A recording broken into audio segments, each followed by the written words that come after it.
मैं श्रीमती मंजू सराठे, कामराज नगर, बृहन मुंबई महानगर पालिका उच्च प्राथमिक हिंदी शाला घाटकोपर पूर्व। Mobile number 8097530307। घर पर रहें, सुरक्षित रहें। तो बच्चों, कल हमने सर्वनाम के प्रकार के बारे में जानकारी प्राप्त की थी, जिसमें हमने देखा था कि उसके 6 प्रकार हैं। पुरुषवाचक सर्वनाम, निश्चयवाचक सर्वनाम, अनिश्चयवाचक सर्वनाम, संबंधवाचक सर्वनाम, प्रश्नवाचक सर्वनाम और निजवाचक सर्वनाम।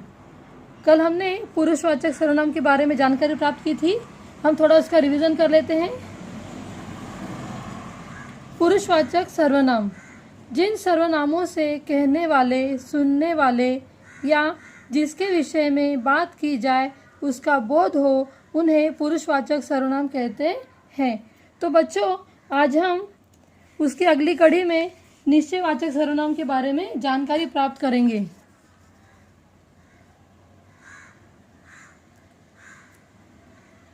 बच्चों, आपके समक्ष कुछ उदाहरण यहाँ पर प्रस्तुत हैं। जैसे कि आप लोग देख रहे हो, यह मेरा घर है।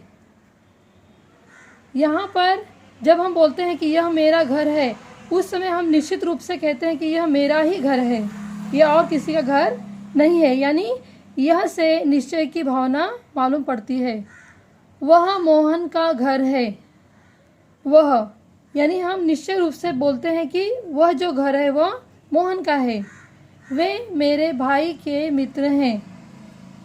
वे, अभी यहाँ पर जो वे है, वहाँ पर 1-2 मित्र नहीं, बहुत सारे मित्र हैं जो मेरे भाई के मित्र हैं। इन वाक्यों में यह, वह तथा वे निश्चयवाचक सर्वनाम हैं, क्योंकि इनसे निश्चित व्यक्ति तथा वस्तु का बोध हो रहा है। अब हम देखेंगे बेटा अगली कड़ी में कुछ उदाहरण आपके सामने और रखती हूँ, ताकि आपको स्पष्ट हो जाएगा अच्छे से।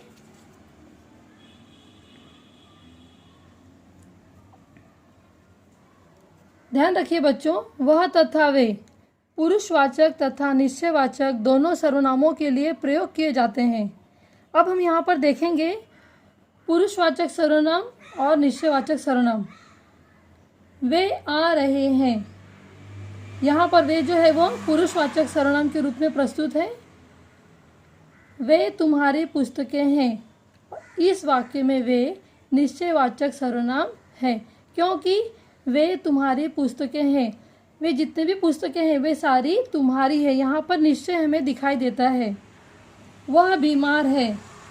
यहाँ पर वह जो है वो पुरुषवाचक सर्वनाम के रूप में आया है।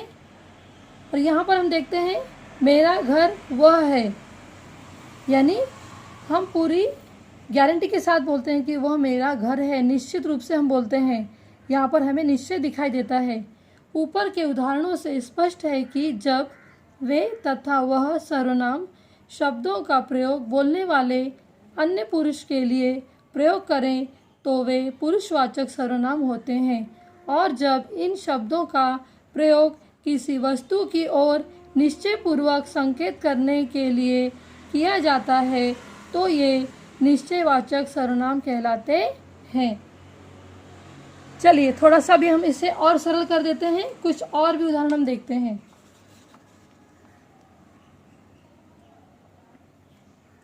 यहाँ पर देखो बच्चों, वह उठाकर दे दो। यहाँ पर दूर पड़ी वस्तु के लिए उपयोग में आया है वह। यह अलमारी में रख दो। यह पास रखी वस्तु के लिए उपयोग में आया है। वो कोई भी वस्तु हो सकती है जिसे कहा गया है कि यह अलमारी में रख दो। सामने बड़ा सा मकान है, वह राधा का है। यहाँ पर निश्चय है कि जो मकान दिख रहा है वो राधा का है। मनु कुछ पुस्तकें लाए थे, वे लेते आओ। यहाँ पर मनु ने जो पुस्तकें लाई थी उसके बारे में कहा गया है उन्हें लेते आओ। समझ में आया? अभी आगे देखते हैं हम। विश्वास न हो तो यह तुम भी देख लो। ठीक है, यहाँ पर हम देखते हैं कि कुछ बातें हमें ध्यान में रखनी है जो यहाँ पर हैं। ध्यान रखें, जब संदर्भ के साथ यह, वह, इन्हें, उन्हें, उसे आदि का प्रयोग हो तब तो निश्चयवाचक सर्वनाम मान सकते हैं। वहाँ संदर्भ होना जरूरी है। हमें मालूम पड़ना चाहिए कि निश्चित रूप से उस बारे में कहा गया है। यदि व्यक्ति के लिए यह वह का प्रयोग हुआ है तब तो वह पुरुषवाचक सर्वनाम होगा, और वस्तु घटना आदि के लिए आया है तो निश्चयवाचक सर्वनाम मानना चाहिए। तो बच्चों चलिए थोड़ा सा और हम इसे स्पष्ट कर लेते हैं।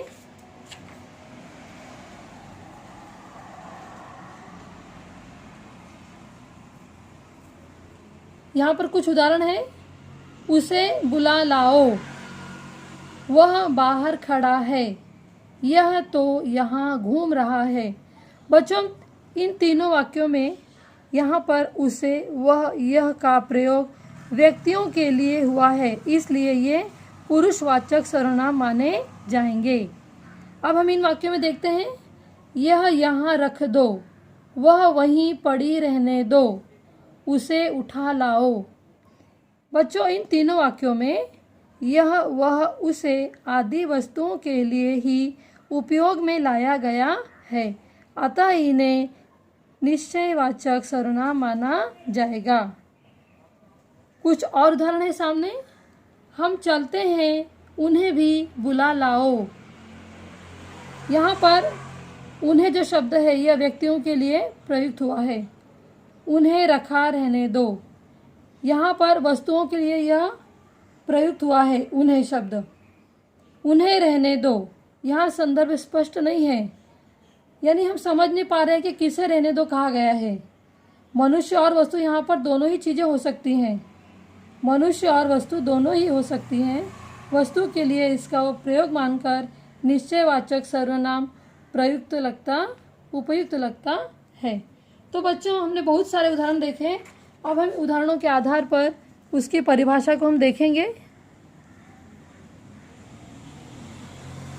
तो निश्चयवाचक सर्वनाम की परिभाषा हम इस तरह बना सकते हैं। जिन सर्वनामों से किसी निश्चित वस्तु या व्यक्ति का बोध हो उन्हें निश्चयवाचक सर्वनाम कहते हैं, जैसे यह, वह, वे, उसे, उन्हें इत्यादि।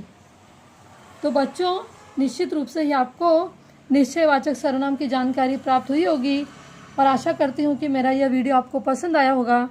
तो सब्सक्राइब करना न भूलें। धन्यवाद।